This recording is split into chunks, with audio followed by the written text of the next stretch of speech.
ऐसा है सर, जो आप पूछना चाह रहे हैं, जो जो युद्ध छिड़ा हुआ है, जो उन्होंने हमला किया था अभी पिछले कुछ टाइम पहले, उस हमले में हमारे देश के 26 जो अफराद का बेरहमी से कत्ल किया गया था, उसकी तो सबसे पहले तो हम मजम्मत करते हैं, क्योंकि वो एक इंसानियत का कत्ल था।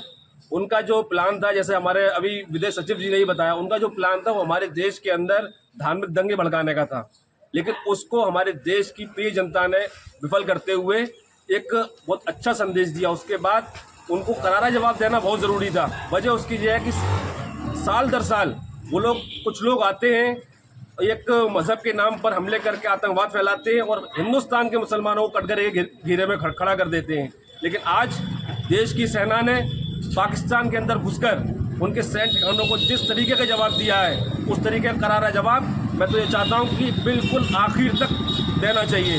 वहाँ से, पाकिस्तान से और जितने भी आसपास के ममालिक हैं, वहाँ से आतंकवाद के नाम को ख़त्म कर देना चाहिए।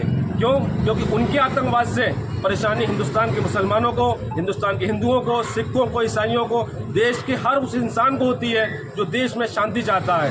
आज हमारे देश की सेना ने जो पराक्रम दिखाया है और जो शौर्य का परिचय दिया है, हम सब देशवासी कांधे से कांधा मिलाकर अपनी सेना के साथ खड़े हैं।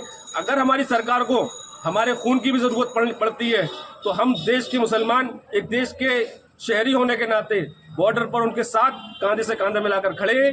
अब वो अपने साहस का जो परिचय दे रहे हैं लगातार, हम उनके लिए उनका शुक्रिया अदा करते हैं और देश की जनता उनके ऊपर बहुत गर्व महसूस कर रही है।